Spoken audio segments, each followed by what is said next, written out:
Good morning and welcome to the new edition of Dr. Lamba's Awakening Call. Recently, Israel Secret Service Mossad, in collaboration with US intelligence services, did something very daring. They took out Al Masri on August 7 in the streets of Tehran. Al Qaeda's number two, Abdul Ahmad Abdullah, also known as Abu Muhammad al Masri, a very dangerous terrorist, was assassinated on August 7. And then this let out a cry of disbelief,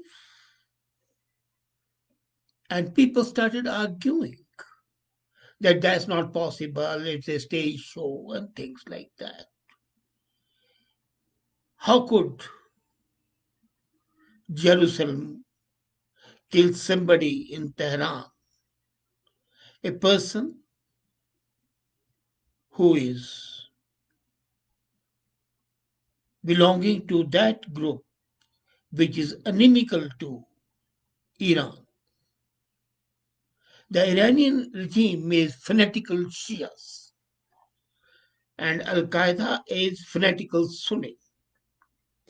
And Shia is Shia and Sunni is Sunni, and never the two shall meet. Now, this is the conundrum of the Muslim world. Though the Quran preaches love, fraternal love, there is instant and constant hate element. The Muslims, by and large, exceptions are great. I have personal Muslim friends who are really great. But majority of the Muslims hate in order of priority Jews, Hindus, Christians. But then their hate doesn't end there. Shias hate Sunnis and Sunnis hate Shias. And both of them hate MDRs, a third sect of Muslims. So the people said that how is it possible that Shias and Sunnis, who are absolutely bloodthirsty enemies, can end up in bed together in Iran? It's possible because most of the people are not aware of the wild world of intelligence. The wild world of intelligence doesn't go by the likes and the dislikes. It goes by the interest, the self interest of the country that the intelligence service is supposed to uphold. So, this earth shattering news on Israel Channel 12 first and in New York Times about the cooperation of US and intelligence military was met with incredulous conspiracy theories. They forgot the people who doubt the veracity of this. And I know personally that this is absolutely correct. And now the third person has come up to head Al Qaeda. But the short answer to those people who are incredulous is all is fair in love and war, and fairer still in intelligence. Parallax goes with territory if any national goal can be covertly achieved. So, if Israel could destroy the nuclear setup in Iraq, could destroy the nuclear setup in Iran, it could destroy 15 fighters backed by the Iranians in Yemen. Killing Masri was no big thing. And if you remember, it was Mossad which had kidnapped The killer, the murderer, each man from Argentina, where he was giving the royal treatment and royal security. And all the security could not save him from the tentacles of Mossad who took him, took him to Tel Aviv. He was prosecuted and hanged by neck. And all the diplomatic protests by Argentina were of no avail and could not save him. It was Mossad which carried out the daring operation in Entebbe. And after that, no aeroplane of Israel has ever been hijacked. The killers of Munich Olympic team, where the Israelis were killed 13, each and every killer was eliminated. It took some time, but each and every one was eliminated. Now, the point here is that how could Shias and Sunnis collaborate? Now, Shias hate Sunnis and Sunnis hate Shias. But both of them hate Israel. Jew is the number one object of hatred. So enemy is your friend. And the terrorists and those people who do not abide by the code of civilized conduct would die. Now, apart from the short also that everything is fair in love and war, the main thing is, and it starts with the counter-terrorism circles. Masri had been living in Iran since 2003. For 17 years he was in Iran. And if you think that a person can be in a country without being detected, it's not possible. It's like, Osama bin Laden staying in Pakistan and Pakistan all the time saying, well, we are hunting for Osama. Same was about Masri. There, he moved very freely till 2015. And then he got publicity. Now, publicly, Iran has always consistently called Al Qaeda a terrorist organization. It has denied any cooperation in any way that conveys a collaboration with them and shows disgust of even thinking of working with Al Qaeda. So, one of the basically the worst rumors has been that, and is substantiated to great extent, and this debate show that came out of 9/11 terrorist attack. Was it possible that Iran and Al Qaeda had cooperated at that time as well? Well, at that time they may not have, but much water has flown the Euphrates since then.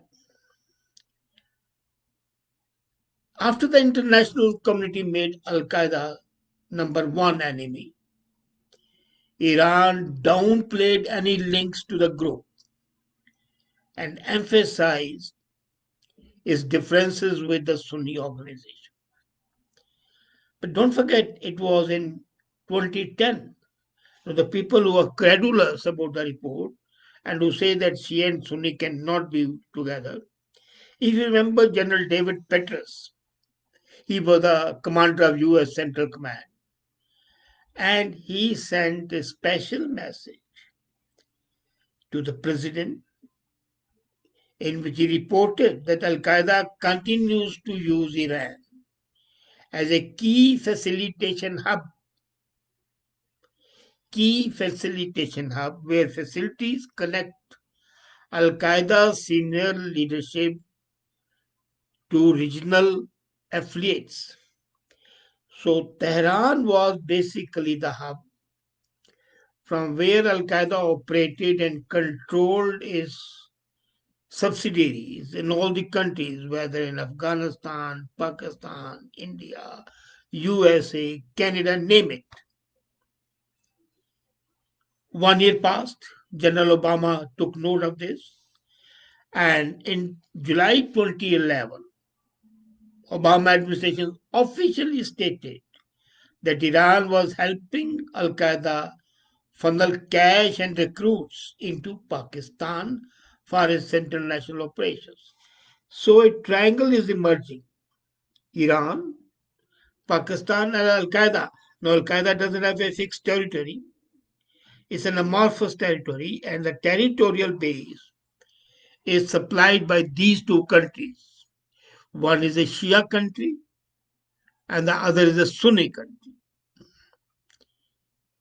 So, this admission by Obama administration and the report by General Petraeus should be sufficient to quieten the debate.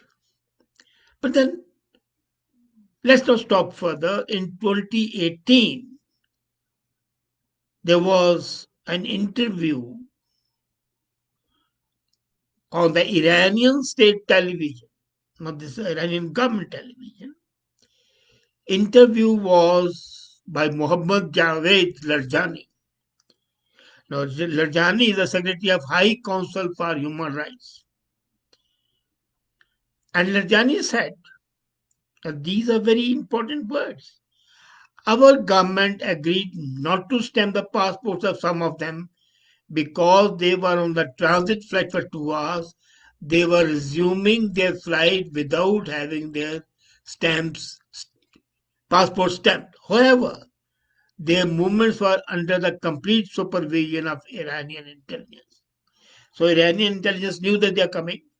And who knows that they slipped into Iran at that time with intelligence services of Iran winking at them. And Iran was said that Larjani was referring to the views of US 9/11 Commission. This admission by Larjani is and should be an eye opener. If you hate a person, why should you not prosecute them and arrest them? You know, all Al Qaeda are terrorists, so they're coming by an aeroplane. You let them quietly go without even stamping their passports. In July 2018, a group of UN experts determined. Now, the UN report, and UN is very, very in favor of the Muslim world. Al Qaeda leadership in Islamic Republic of Iran has grown more prominent, working with Al Zawahiri and projecting his authority more effectively than he could previously do. So Al Zawahiri, who was killed earlier, was operating from Iran with all the support, all the logistics supplied by Iran. And this group of UN admits that. So all this means that nobody should reasonably doubt that Al Qaeda and Iran have been working together. The question is how far? Is it just letting them work and control? No, it's much more. In the terms of 9/11, there's no indication that Iran was behind the attacks. Let's be very clear about that. I'm not alleging that Iran was a party to 9/11 attacks. As a matter of fact, it might even be absolutely unaware of this horrible deed. I'll give the devil his due. There was a crucial nuance in 2 years, from 2001 to 2003, when UN was deciding where else to go beside Osama bin Laden. So Osama was being followed, but then who else was to be responsible? So Iran was afraid at that time that USA might declare war on Iran. And some officials, intelligence officials, who wanted to avoid war with Iran, tried to clean up Iran's role of any linkage to Osama. But to this day, the question has always been there that Iran and Al Qaeda are closely interlinked. In 2019, that's last year, some intelligence officials undercut President Trump. Absolutely. And the attempt of the president to frame the two groups as more skilled strongly aligned. But then more proof emerged that Al Qaeda and Iran were accomplices in the crime. They were partners in the crime. The officials resisting the linkage argued that the amount of joint operations was much lower than it has been. Now look at it, much lower than it has been. That means they have been collaborating at a much higher level. Now they are not collaborating at that level. So the question remains, why would Iran and Al Qaeda do any business together when especially Shias and Sunnis are fighting in Middle East everywhere, whether it's Syria, whether it's Yemen, whether it's Lebanon. Well, at this time, I'll say, welcome to the world of intelligence. All that matters in intelligence is that at one specific moment, one particular goal, one particular goal can be achieved by covertly working with whosoever helps that goal matter. Communism was absolutely antithetical to American values, and yet Roosevelt and Churchill met Stalin at Yalta to work together. Don't forget that. So if communism and capitalism can work together, why not Shias and Sunnis? And at different points of history, in the distant past in 1980s, you remember, USA had initial sparks of Al Qaeda and Taliban of Afghanistan to attack Russia. And at the same time, they facilitated arms sales to Iran to covertly pay for a conflict in Nicaragua. So it was evident that Iran was hosting Masri and other members. There's a lot of room for speculation, I agree. But then, in intelligence world, it's purposely done so that people keep on guessing. Paradox is a part of the game. When the paradoxical situation is there, people are confused and then everything has its own interpretation. US counterterrorism officials over the last few weekends have very clearly stated that Iran had kept Masri there to conduct operations against US targets, with the implication of plausible deniability, since those attackers would be Sunnis and Iran is not Sunni country, it's a Shia country. So they could say, no, we are not even aware. We are innocent. Our hands are clean. They are not full of blood. Don't forget, in 2010, Al Qaeda had assisted Iran in negotiating the return of Iranian diplomat who was kidnapped by Taliban in Pakistan for 15 months. This is another esoteric example how Al Qaeda and Iran have been working together. And the reason could be friendly hostage, purposely do it so that a way of a guarantee would be there that Al Qaeda would not attack Iran. Now, why was it done in August? That's the point. Reports were there that Al Qaeda was planning attacks against the Jews. Both Al Qaeda and ISIS have attacked Jews since 2003. And nobody has talked of Afghanistan during this time. Al Qaeda's links to Taliban are primary point which has been withholding Trump's desired withdrawal from Afghanistan. So Masri was there, who was stoking the fire all the time from Iran so that across the border they could intervene in Afghanistan. So Masri had to be taken out. And Iran was a proper place where they knew that he would be there. As a matter of fact, Al Qaeda continues to pose a serious threat to USA and to peace process anywhere, especially in Afghanistan.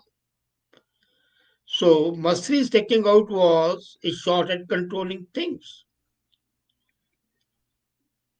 Iran and Israel would actually be a sideshow in this. Let's be very clear. It was an American operation. The front was Israel, but all the planning and everything had been done by USA. And this incident, this killing, shows the real world of intelligence. Do what is least expected. Do which people cannot believe. And leave the confusion worse confounded.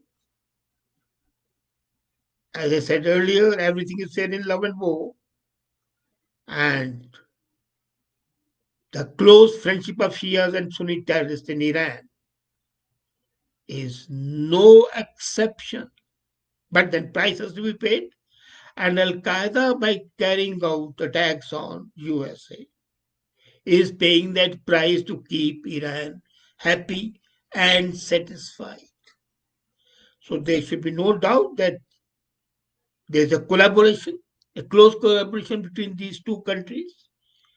Their political and religious differences have no validity whatsoever as far as our opposition to the Jews, Hindus, Americans are concerned. Thank you.